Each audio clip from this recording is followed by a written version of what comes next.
Welcome, everyone. All right. Welcome, Eric. Hello. All right, Back everyone. a little bit. This is episode 25 of the Spotters Podcast. My guest today is a Hornet Maintainer with the Marine Fighter Attack Squadron 112, the Cowboys out of Texas, and also assists as a communication strategy and operations liaison for other Marine Air Wings groups. Let's welcome Eric Kilpatrick. How's it going? Doing that? Excellent. Thank you for joining. Yeah, that was an intro. It's the first one. Yeah, it was a mouthful, that's for sure. Yeah. Probably the biggest intro I've done so far. Yeah, don't blame you. First off, I want to thank you for your service. It's much appreciated. It's appreciated to have y'all support. Let's kick right into it. Tell me about what got you into photography. So photography, I originally started in about 2013, 2012. Dropped it, and funny enough, the reason why I picked it back up is I got divorced and I needed to find a new hobby. So I picked up aviation photography to pick back up from where I left off, and now I'm starting to get back into it. So awesome. Well, I'm sure you got I'm looking at your page here, man. You got a awesome variety of images. I definitely like the top or the looking up series you have. You have the B-1 bomber, you have the B-52 on here. Just like looking up at the bottom side of the jet. Yeah, those were hard. Those become really hard, especially I only had a 50 to 500, so if they were too low, I wasn't getting anything. Wow. So. And it's like directly head on, like center frame and everything. It's pretty awesome. Correct. I'd be running back and forth in front of these things just to try to get in front of them. It's and thanks again for sending in your photo for the cover. I'm gonna use that one for the show today, so that's gonna be awesome. Everyone's gonna be able to see that one. You had mentioned in the channel that you got started with the Cowboys in 2008. Were you in before that? Nope, 2009, and that's when I started straight from the Marine Corps. Okay. January 2009, I went to boot camp, went through all my training, showed up to the Cowboys right before they deployed to Iraq. They tried to pull me on, but I was a little too late to go, so I missed that deployment. You have, I did a kind of like a little background to see if I could see any more shots than what you have here on Instagram. You have a few images on divots, and I'm guessing this has been done when you were working in CommStat. So a few of those from Miramar a couple years ago, or last year, they wanted me to start posting on DVids more. I'm still learning that process. It's a whole different game on DVids. And then the ones from South America, I would send them in and they'd post them for me on DVids themselves. Is there a subject that you like to cover more than the other? Like, do you prefer just the aviation shots, or do you like the mix it up with the portraits in there also?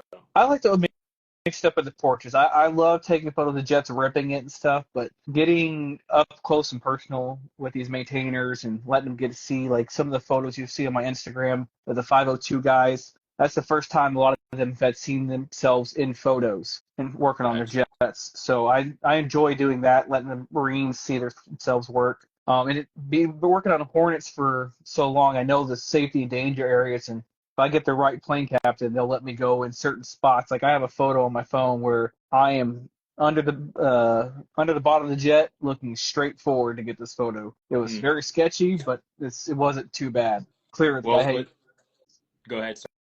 Sorry. I had to clear it with the guy. I was like, "Hey, do you trust me before I go and do this?" Was the jet on? The jet was on. Wow. So don't worry, they don't hurt you too bad. AP exhaust was off, so there's nothing too blowing down. So yeah, gotcha. Doesn't make it a loud photo. Doing CommStat or doing anything for divots, is there any room there for creativity like you have on your Instagram?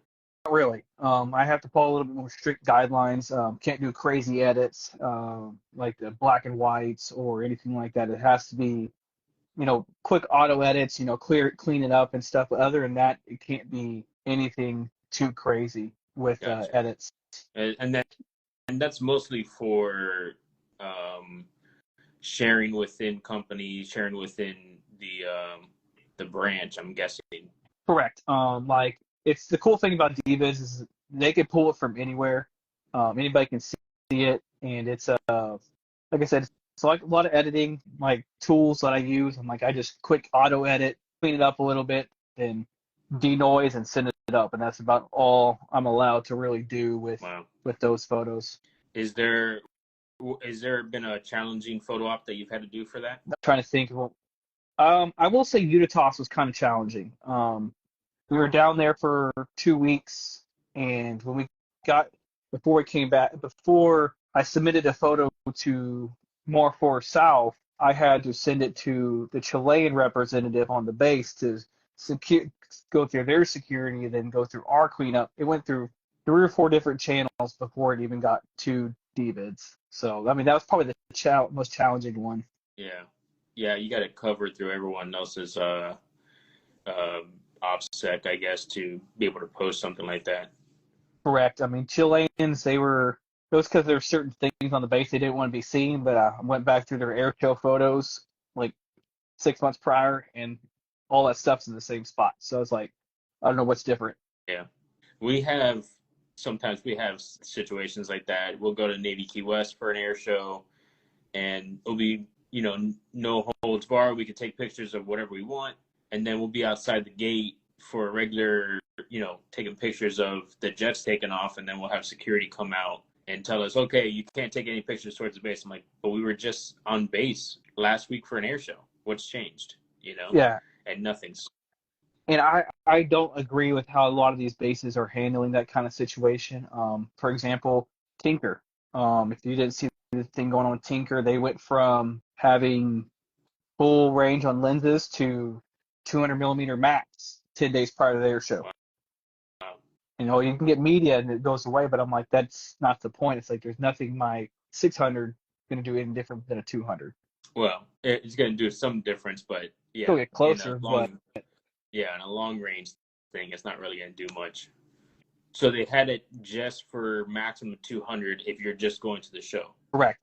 But you could put in for media, could not get it, and then you could go up to 600. Wow. And I'm like that's cool, but it seems like a lot of the photos I'm seeing from there, these guys went with 200s, and somebody snuck a 300 in there.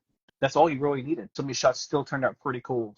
All right, so yeah, I mean, if all you need is 200, 300 millimeters, and if you have a crop sensor, you could take that 1.5 into effect. What's the gear that you shoot with right now? I just upgraded a full system upgrade to the Nikon Z8. I have my big lens is the 180 to 600. I have a 35 and a 28 to 75. I don't have anything in between. I'm actually starting to try to get into other photography besides spotting, because spotting's fun. Let's be honest, it gets boring sometimes. I have right now like kind of a little rough spot. There's not many shows going on down south. I work, Monday through Friday, so most of the squadrons are flying during the week. I can't see them, so I'm trying to figure out what else can I capture, besides aviation. I don't know. I got a little project. I'm trying to figure out if it works out. Do something for the airfield. Take pictures of the new FBOs. Try to just mix it up a little bit. Still within the aviation realm. Something different. Yeah, I've tried to start dealing with dabble in portraits, but cars. I've been starting to do a lot of cars and stuff like that. These little car shows and stuff. So that's pretty fun. That's cool. Have you done any car shows like at an airport where you get the car and the jet together? No, not yet. Funny fact about that, somebody pulled their Jeep 4Runner onto the flight line at Fort Worth, took a photo in front of the jet, posted it, and the base XO saw it, and he got fired. Whoa. Yeah. So yeah. Not good. Not good. What led you to become a maintainer in the Marine Corps? Fun fact, I was actually in the delayed entry program in the Navy for about a year and a half. Didn't finish high school early enough, so I was going to be a rescue swimmer.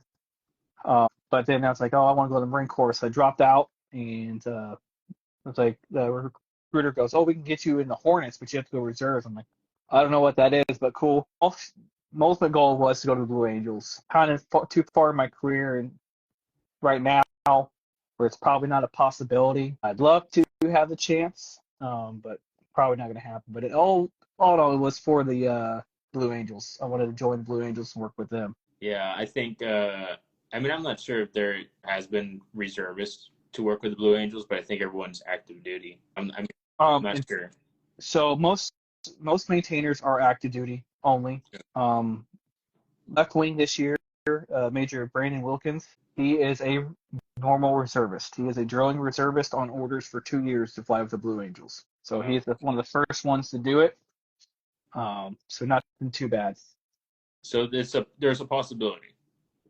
There's a possibility, but a lot of times they don't want to work through the extra hiccups to get it done. Yeah. How does your background in maintenance, how does that influence your job with or your assistance in Comstrat? I think it gives me a little bit more perspective than the normal everyday, like their job is Comstrat, because I've been on the flight line. I've worked on these jets. I've turned these jets. So I have all this experience. I know the danger area, so I can get a little bit closer, and the maintainers trust me a little bit more than they would some E3 straight out of the schoolhouse, had no idea what they're doing on the flight line. So it would be safe to say that it's important for Comstrat to understand the technical aspects of maintenance. For sure, and the danger areas and how fast something could change. They've learned to kind of stay out of the way and wait for us to, hey, you can come here, you can come here. But that's the fact. I started to make sure I could accompany them. You can take photos of this. Hey, you can come right here and take a photo, just to kind of help them out. But I think that's the biggest purpose for me is I have experience in the field besides just photography. Yeah. What's a typical day look like for Comstrat? Do you only do that job if there's an event on base, or yeah? you get So I can take pictures whenever, as long as I'm not what's it called? As long as I'm not busy with my actual job being quality assurance. If we have full rain, I kind of coordinate with base PAO to kind of anything that's going on with our flight line, anything crazy, and then but if we have a retirement ceremony, award ceremony, I'm usually, hey, KP, come take photos of this or do this. But it's been nice for the last couple weeks, and I was out in WTI, and I had there's so many of us. Had full range. I was up and down the flight line with all the maintainers of now VMFA-112. That was pretty cool to capture their last full thing as a squadron.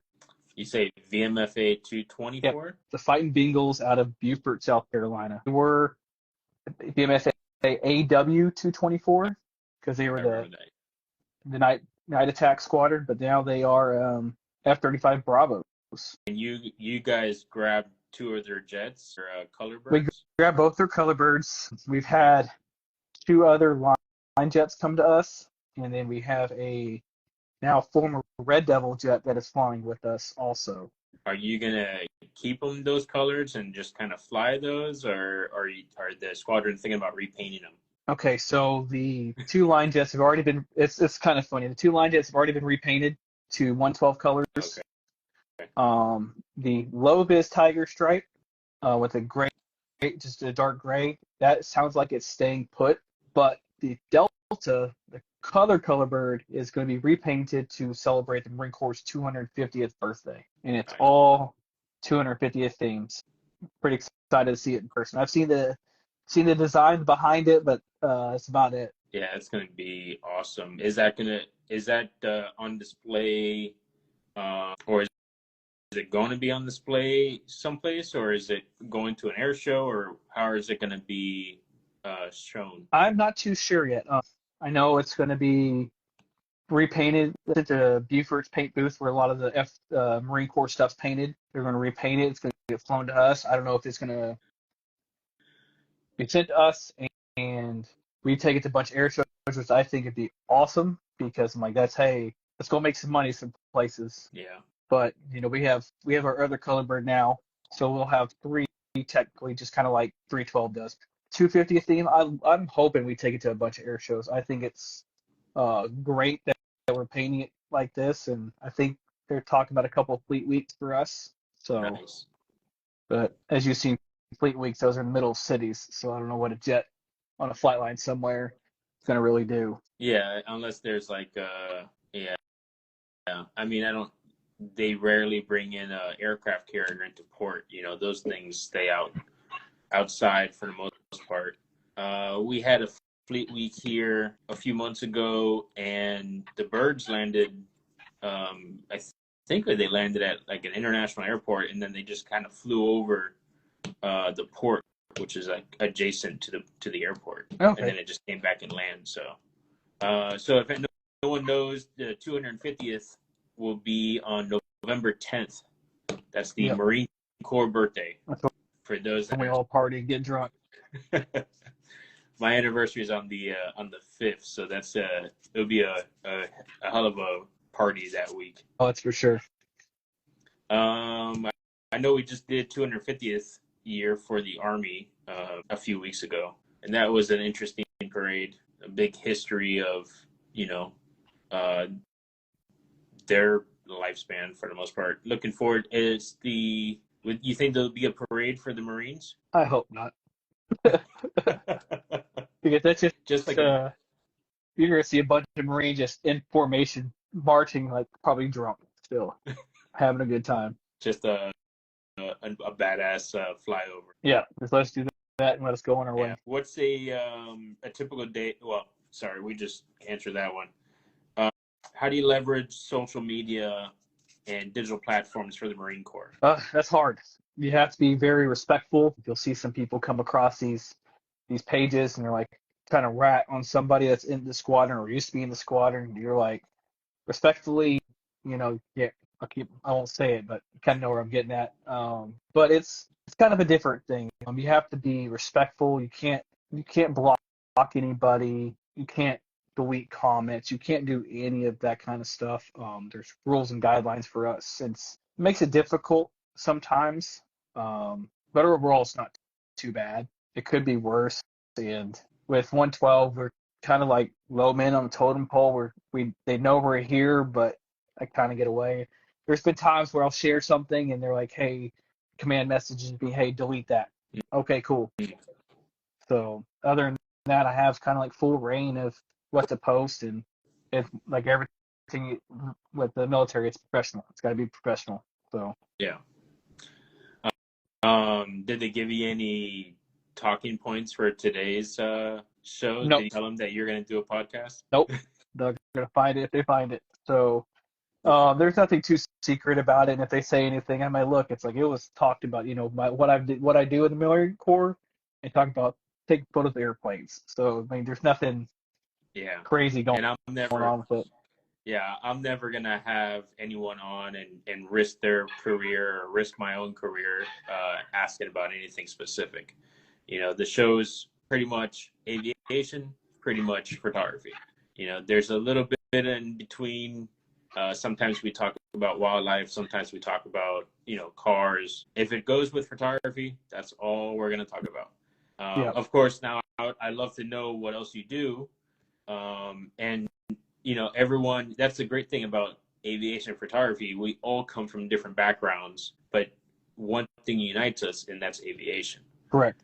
So it's cool to get that out there for people that are maybe looking at a military career to see what other options there is besides infantry. I know air traffic is a huge topic right now. We're short-staffed. We want to get more people involved.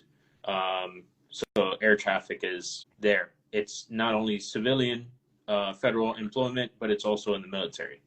So it's good to have those different options open. Yeah, and I have some friends that worked at I think they're getting out now, but they worked at ATC in Fort Worth here, and they said for them it's not super hard to transfer over, but sometimes their certificates for the base, like the military side, won't transfer over to, say, the civilian side. They still got to do all this extra steps, and like that's why it seems like a lot of military air traffic controllers will not transfer to the civilian side, because it's like, hey, I've been doing this to the big base Miramar for 4 years, but you don't honor my qualifications. So I'm like well, there's plenty of people to get these guys, but yeah, and we have let's see, we picked up last year 3 people from the military, 2 from the Air Force and 1 from the Navy. And the same thing, hey, I've done this type of course in the Navy.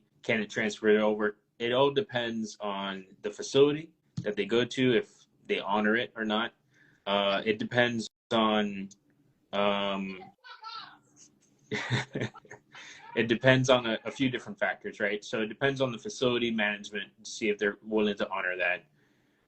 For the most part, if you come from previous experience with this military experience, right? Yeah. You don't have to go to Oklahoma, where we have our academy, and do the 3 months of training there, because you already have that training. You just learn how that facility does their operations. Gotcha. Via their standard operating procedures, their LOAs with adjacent facilities, and whatever the maps are, and then you just get started. But anyone off the street that is not military or prior military will have to go out to Oklahoma City for 3 months and do that basic course, and then go to the facility and do everything that anyone else is going to have to do. Yeah. So that's good. The difference. That's good to know. Yeah. How do you stay updated with both the technical aspects in your job and CommStat? Normal day-to-day stuff. For the Marine Corps with maintaining side, it's repetitions. Just knowing the job for so long. In Comstrat, it's really depends on if I have something going on that we need to post or anything like that.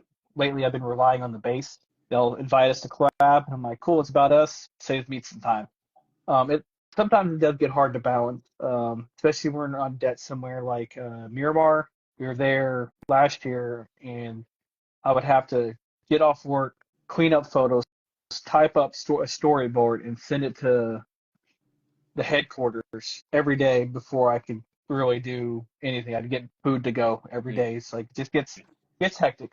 Long days for sure. So Miramar, you're out there. Were you out there during the Blues training at all? February of last year, I went and saw winter training. For anybody that has not seen that, they need to go out there. Winter training's a blast. This year, I went to WCI and out in Yuma. I arrived that day and drove over to El Centro and went and saw the Blues' first show of the season. Besides this past week where I went to their home at Pensacola and watched the practice, that's probably the only couple times I'll see them this year. Have you done many air shows in your, like, kind of for work, or do you kind of do that on your own time? Air shows mostly are for my own time. Last year, I assisted in New Orleans, and then, of course, I assisted at our home show here in Fort Worth last year. When they see me to go places and do stuff like that, it's just an officer or whatever. I try to help out as much as I can and be a face, because, funny enough, a lot of people will start asking, "Hey, is KP here? Is KP here?" And they do get irritated after a while. What's been your favorite air show in the past few years? Oof, that's a tough one. Trying to think. Houston was pretty nice last year. Getting to see the F-100 fly. But I will say it's a smaller show, but Athens, Wings Over East Texas. It's a few acts. This last year they had a mock out there, and then they had a 4-ship of MiGs. Wow. Or was that? I don't know if that was there or Houston, but they had a 4-ship of MiGs in a flight with Randy Ball and his little crowd. This year they have FEMA coming out, and then an Osprey demo. And when I talk about there's not really a 500-foot box when you're at this air show. It's nice and close, which makes it nice. At the end of the day, it honestly supports good cause. Supports the Cedar Creek Veterans Foundation down there. So awesome. You work with kind of legacy Hornets. Do you have a favorite aircraft? Yes, it's not a Hornet. It's a Tomcat. My favorite aircraft is the Tomcat. Grew up watching the original Top Gun and fell in love with the Tomcat. I asked my mom, "Hey, did we ever go to an air show in Fort Worth and watch the Tomcats?" And she goes, "Yeah." I don't remember that. I really didn't get super big into aviation until when I was getting ready to join the military. So we lost the ones here in Fort Worth about 2005, 2006. And if I'd have known, I'd have been like, "Oh, let's go see them real quick." But once you're not big into aviation or anything like that, you really don't know. I mean, there's people that don't know Fort Worth exists as a base. Yeah, we hear down here. We hear about Fort Worth, but it's I don't think it's what's the identifier for Fort Worth out there for the Uh, military side? KNFW. NFW and NFW, yeah. FW. So I Yeah. think we have F-16s come out of here sometimes and go out there to get repainted or retroed or I don't know from our home base. Yeah, So we have we home set down here, and I think it's NFW that they go out to. yeah, it's the Makos. Yeah. They'll stop through here going to wherever they're going next. We just had one here a couple weeks ago actually, just made a stop through here. But with where we're at, you got FTW, AFW, all within just a few minutes, like 30 minutes drive of each other. Wow. So we'll have a lot of stuff go through AFW because they have rental cars. It's a civilian airport, so it helps. And then they're right next to Buc-ee's. They're right next to all this food place and everything like that. So a lot of stuff likes to go through AFW.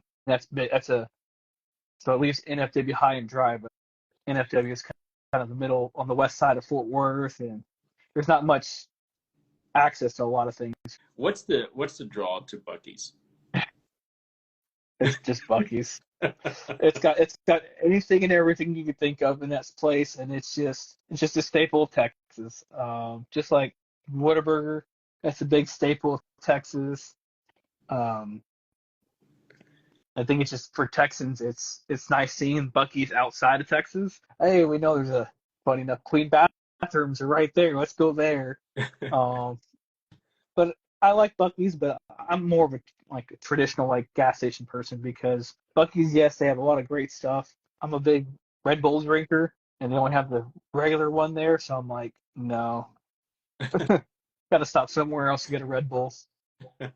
You guys have a racetrack up there? We have racetracks. We have QTs. I was just down in Pensacola and saw a lot of gas stations we know up here down there. So racetrack's pretty nice. Yeah, I went into one Buc-ee's on my way up to to Georgia, and I stopped in one that's just north of Daytona, and I'm like, I couldn't even get in. It was a freaking line wrapped around the place. I had to get gas, so I just stopped to get gas. But I was like, man, this is crazy. It's like going to Disney World. Yeah, it very much is. Now that there's so many of them, it seems like there's less and less people going to these things. But you pull in, and I think a lot of people just go there because it's so big. They can get out of their cars and walk around and stretch out, and then get back on the road. Yeah, I've been. We got a Wawa pretty much near our house and my job, and I'm always going in there for at work, we call it Wawa Wednesday. We go in there, get some hoagies, get some drinks, come back to work, But yeah, there's something about finding your go-to gas station that you have to hit when you're going to go spot. That they have the drinks that you want, they have the snacks you want. So you're walking into your gas station, you got to get a Red Bull for your spotting trip. What's your snack of choice? Oof.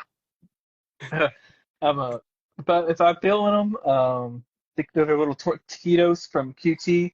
It's usually my stop is QT or racetrack, sometimes taquito. 9 times out of 10, I have my daughter with me, so it's just bags of chips because she will eat almost anything. Today we stopped at a gas station, got her juice, me a Red Bull, and I had a bag of chips for myself, and for her, I didn't have a bag of chips for myself. She wanted the barbecue chips. When she was done with those, she wanted the Cheetos, and she went like that back and forth for about an hour. So, oh man, have you tried the that yellow Red Bull? Yeah, I've tried most of the Red Bulls. My favorite, honestly, you got to find them and you got to pay for the shipping. But there's a Japan purple one. It's great. Probably one of the best Red Bulls that I've ever had. It's a Japanese Red Bull. A purple Red Bull. I'm gonna go find that. Yeah, make sure you Japanese, and when I tell you it tastes like it's like no shit great, that's what it tastes like.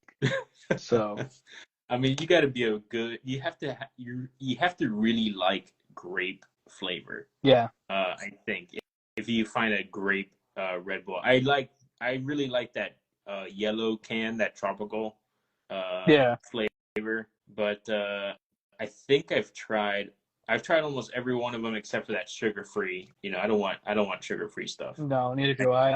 mean, I have a white one, coconut one sitting right here off to the side. My like the red ones and the white ones are usually my two go-to. The summer's pretty good. The peach, I think they did pretty good there. So Yeah, I'll have to try that one too. I don't know if I've tried that one yet. Is there any locations that you've traveled to with the squadron that stands out in your memory? quite a few. Malaysia in 2013, that was pretty cool. We were in Penang, Malaysia for about 10 days.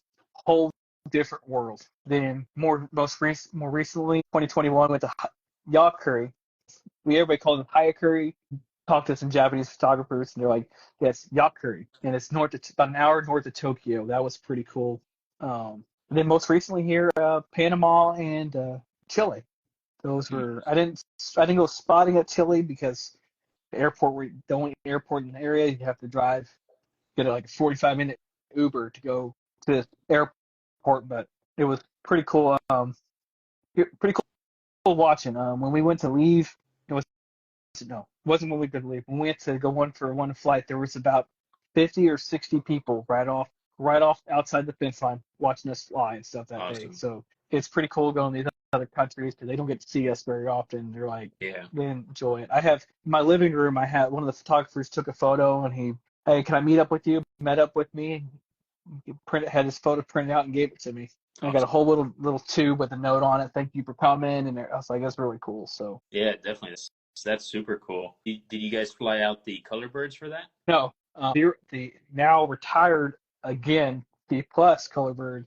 It was on its way down and it broke, so it had to turn around, and then the tankers broke, so we got delayed in Panama for a couple extra days till they got down there.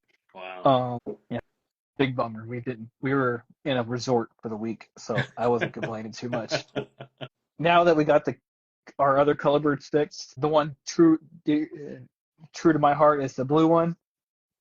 Like in the cover photo that I helped design that color scheme, so that one means a lot to me. We got it. All the gremlins seem to be worked out of it, so it seems to be flying a lot more.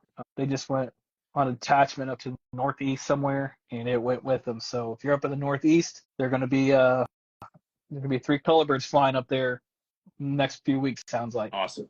That'd be awesome. Yeah, hopefully I could see those before they retired. I know that everyone's transitioning to the F-35. I'm sure, no squadron's safe for their existing aircraft. Is there any word on when that's happening for the 112? According to the Marine Corps' plan, FY 2030, we will be starting our transition. It was originally F-35Bs on the original plan, but the plan that released, I think, early this year, late last year, it went to the Charlie. We don't know.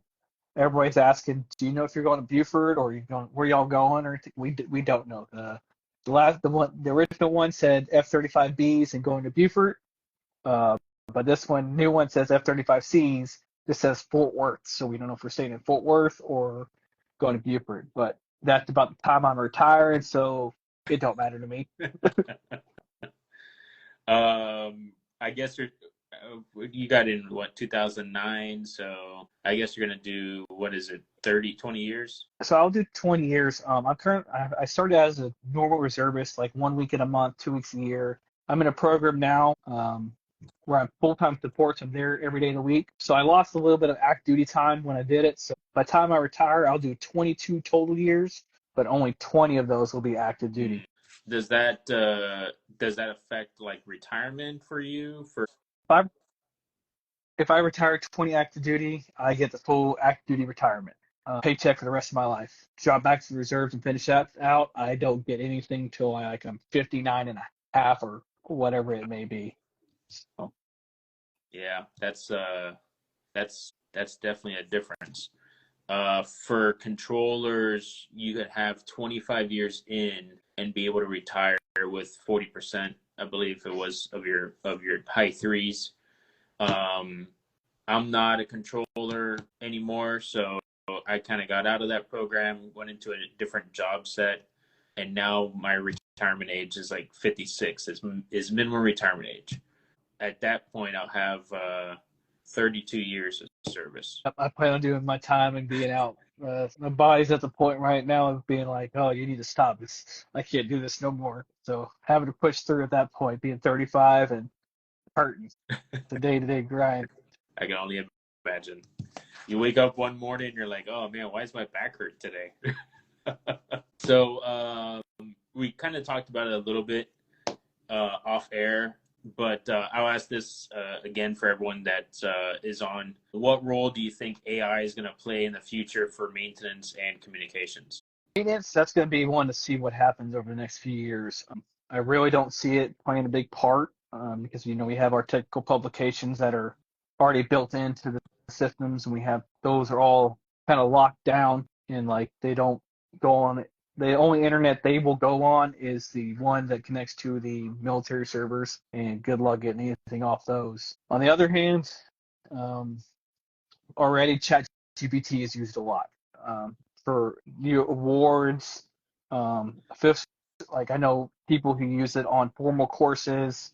I know some people who use it on military posts. You'll kind of see kind of worded weird, but a lot of times they'll take what ChatGPT or some other AI says and then twist it to the way they want it to look in. But it's already happening. ChatGPT has been used for a couple years now, for sure. Is there any type of checks that can be run so it kind of reads that it's AI and it kicks it back out, or That I'm not too sure of. A lot of people will use ChatGPT and then use Grammarly, believe it or not, yeah. reword it, and then I've been told that these systems can pick it up. Hey, this is all computer based or whatever it may be.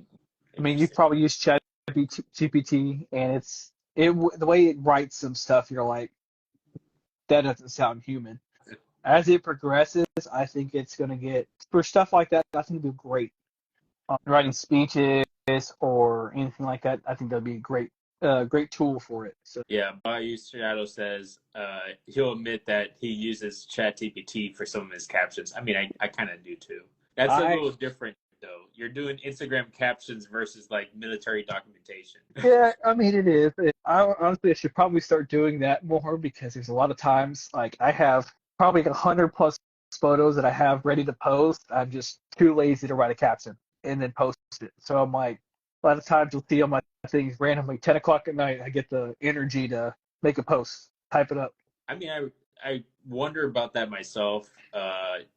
Does it really matter? Do I have to have a post with like a bunch of hashtags in there? I mean, a caption with a bunch of hashtags and what this aircraft is doing and the maneuvers is doing, or can I say, yeah, it's a smoky day today. Look at all the vape. I mean that's for me. I guess that's the biggest difference is doing the military side of it.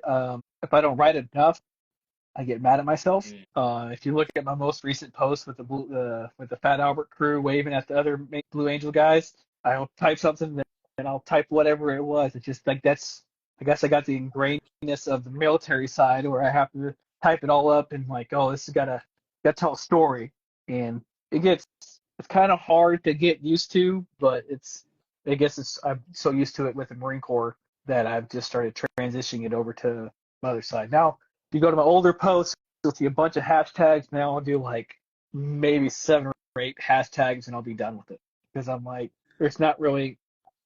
I'm like, I'm not making money off of it. I'm not doing anything off of it. So it's like, I just like sharing what my point of view of everything, and I do think honestly that's probably the biggest thing is like I don't make money off this stuff, and I don't sell my photos, and if I have people ask, can I get this photo? I'm like, sure, here you go. Like it don't bother me. That's like it just, if people enjoy it, that's what makes me happy. Yeah, I do. I'm the same way. I don't sell my photos. Most of the time, if someone in the squadron wants a photo, I just kind of give it to them. I mean, I hope that we could do a little trade and maybe I get some patches in return so I could add to my wall. And most of the time, I'll just send them over. That's honestly the best thing. I will say, cool opportunity. I know that these photos are printed out with WTI. I got asked by the Ospreys side of it to come out and do a photograph of Tinbird launch. I will be honest, I was scared. Not real used to being around tilt rotors. I was like, oh, they go, you can go get close. I'm like, no. Like, I know my danger areas. Like, I don't know y'all's. Yeah. So I just kind of stood off from the back and kind of just photographed from there.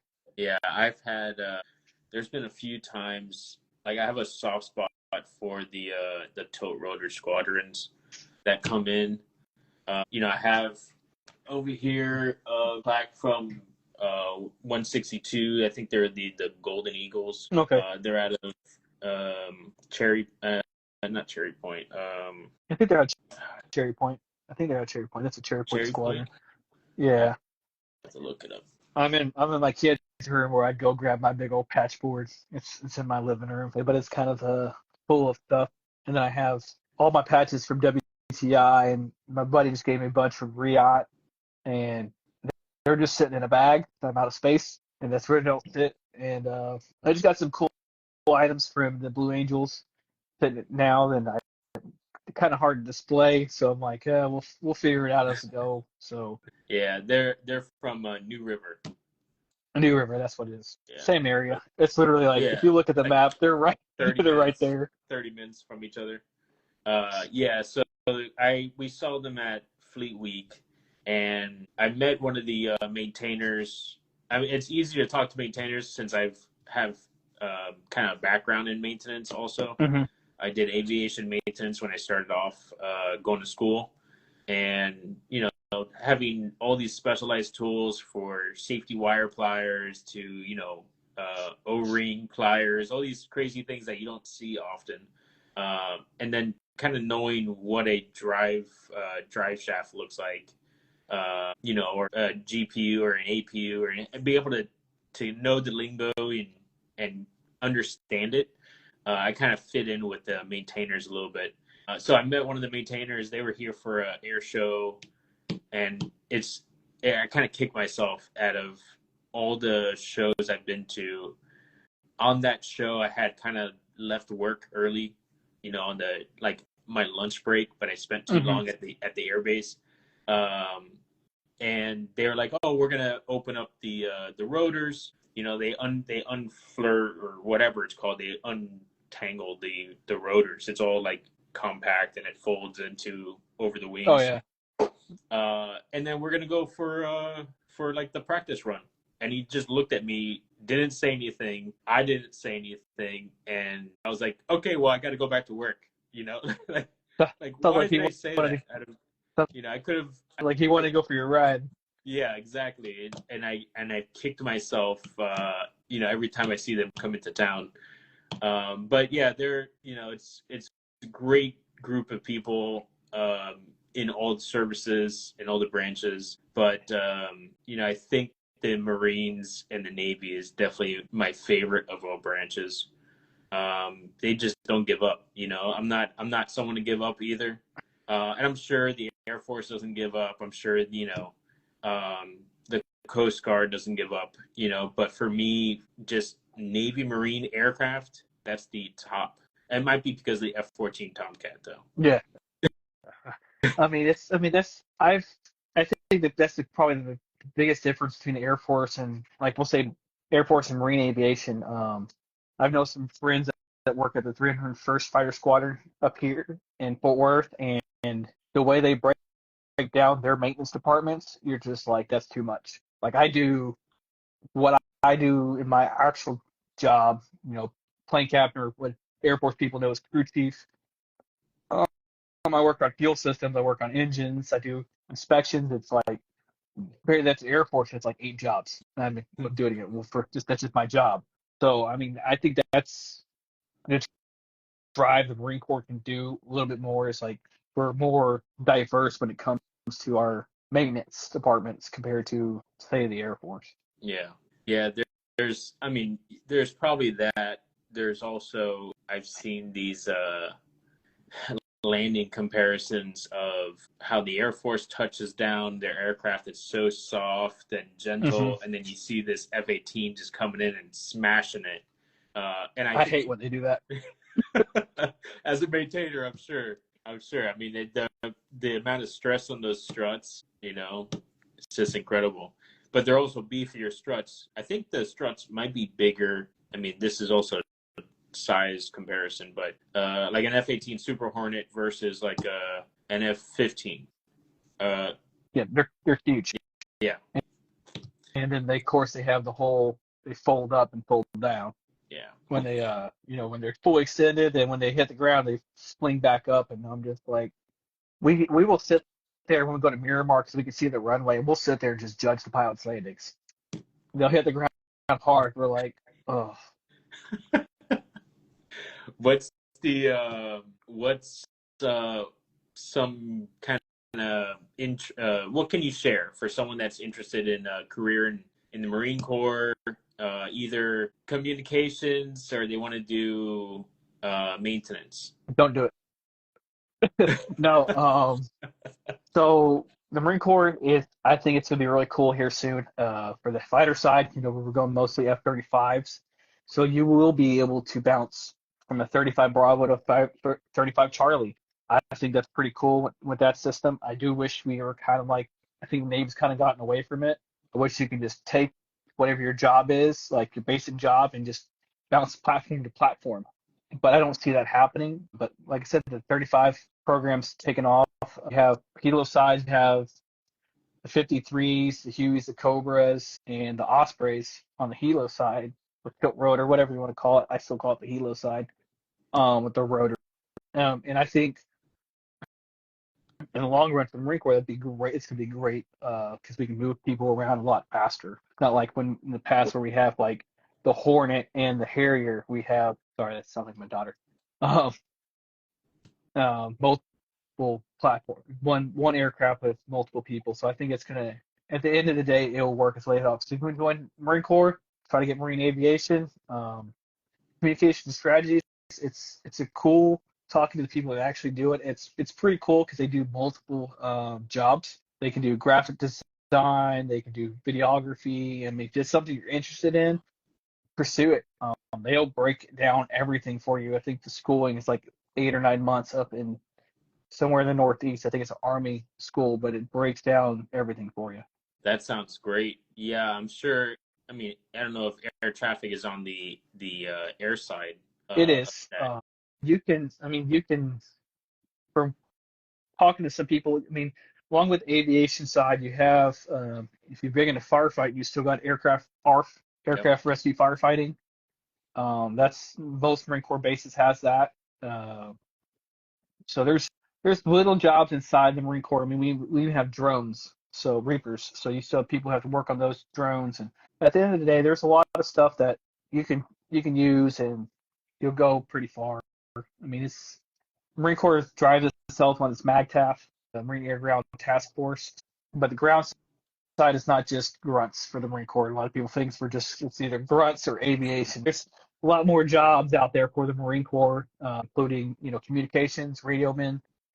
So it's not funny, chefs. You have Motor T who work on the big old diesel mechanics and stuff like that, heavy equipment. I mean, it's a well-oiled machine, and we can't do it without the other.